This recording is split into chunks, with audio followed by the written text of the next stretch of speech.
Parce que demain, tout doit être accessible à tous, quel que soit le handicap. Parce que l'espérance de vie augmente, parce que vivre ensemble, c'est mieux vivre ensemble. L'accessibilité est un véritable enjeu de société. Pour répondre à la loi du 11 février 2005, des entrepreneurs et des artisans travaillent à la mise en conformité des établissements recevant du public et à l'adaptation des logements et des locaux de travail. Pour valoriser leur savoir-faire, la Fédération française du bâtiment lance la marque « Les pros de l'accessibilité » pour les reconnaître et faire connaître leurs solutions. Cela fait déjà un certain nombre d'années que l'on travaille sur l'accessibilité pour répondre aux besoins de nos clients. Alors c'est souvent des demandes très ponctuelles. Il me dit voilà, il faut mettre aux normes, qu'est-ce que je dois faire pour les escaliers, qu'est-ce que je dois faire, j'ai des plans inclinés, j'ai des différences de niveau. Et nous lui avons apporté des solutions tout en étant en conformité avec la réglementation. L'esprit des travaux est pour signaler les difficultés qu'une personne malvoyante ou à mobilité réduite va rencontrer lorsqu'elle va circuler. Donc on le règle soit par un système de sensibilité, soit par un système visuel. Les demandes du client sont des demandes que l'on peut retrouver dans un certain nombre de sites. Et je dirais que c'est à peu près 90% des demandes sur un site recevant du public. Dans cette maison, l'architecte m'a interrogé pour aménager cette salle de bain puisque la cliente allait sortir de l'hôpital avec une invalidité. L'approche au début n'est pas toujours facile. Expliquer à quelqu'un que l'on va lui aménager sa salle de bain dans le même concept que dans la maison de retraite ou la clinique, ça peut interpeller au départ et puis ça peut être difficile à accepter. Mais en fin de compte, on amène le client à une réflexion globale et de lui expliquer que c'est ce qui va lui permettre de rester dans son domicile, dans sa maison où il a vécu et pouvoir finir ses jours chez lui.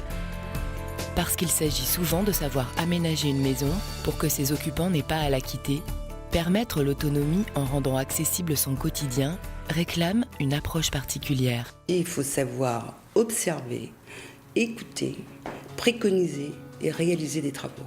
L'accessibilité demande de l'expertise puisque c'est un domaine très spécifique.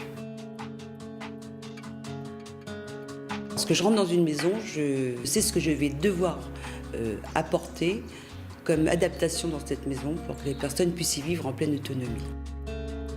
On va savoir que la personne elle aura besoin d'espace tout de suite pour se déplacer. On va savoir qu'une personne malvoyante aura besoin d'éclairage. On va savoir comment prendre la personne pour qu'elle nous explique ses besoins.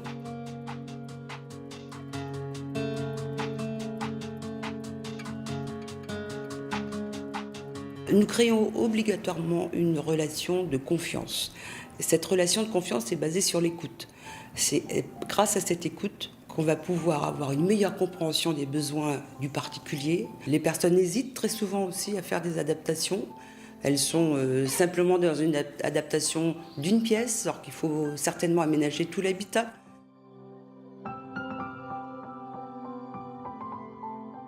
Pour le pro de l'accessibilité, l'adaptation d'un logement dans le cadre du handicap réclame un degré de préconisation supérieur. Volume de circulation, automatisme, mise à hauteur du mobilier, ergonomie de la cuisine et de la salle de bain et domotique, l'aménagement spécifique est nécessaire et cela démarre par une analyse. Il faut penser à l'autonomie de la personne. C'est-à-dire qu'on a besoin effectivement de connaître quelle est l'activité de la personne et ses besoins d'autonomie pour l'adaptation du logement.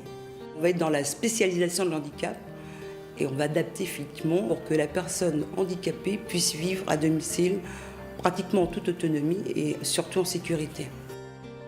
Savoir adapter un logement pour que chacun puisse vivre chez soi est un espoir pour de nombreuses personnes handicapées et un enjeu pour nos métiers. Parce que le pro sera sollicité pour rendre la vie tout simplement accessible, il est au cœur d'une attente pour que chacun puisse vivre heureux dans sa maison.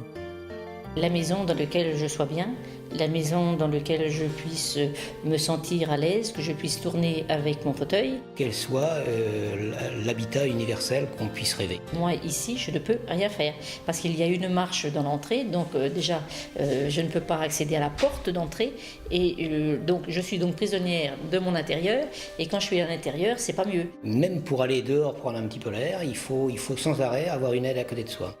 Effectivement, on fait une estimation de l'adaptation de la maison par une extension et les moyens à mettre en jeu étaient sans commune mesure avec le résultat attendu, donc on a préféré partir sur un projet neuf. Je voudrais que ma maison s'adapte à moi plutôt que moi m'adapter à la maison. Que ce soit la salle de bain, la cuisine, les dégagements, l'accès extérieur, la communication, que tout soit traité avec les techniques d'aujourd'hui pour effacer et pour gommer tous les obstacles. Parce que l'accessibilité devient un savoir-faire. Je me suis fait une véritable culture dans l'accessibilité, mais par expérience. Il est vrai que je me documente énormément. Parce que l'accessibilité nous concerne tous. Nous sommes au cœur d'un enjeu de société, mais au cœur d'un enjeu humain. Les pros de l'accessibilité sont au rendez-vous. Aujourd'hui, et partout en France, des artisans, des entreprises mettent en œuvre la réglementation sur l'accessibilité afin que tout soit accessible à tous au 1er janvier 2015. Ces pros d'accessibilité ont choisi une marque commune. Pour les rejoindre et devenir ainsi un pro d'accessibilité, il faut avoir une qualification dans son métier, être expérimenté ou bien être formé et avoir signé la charte Bâtir avec l'environnement.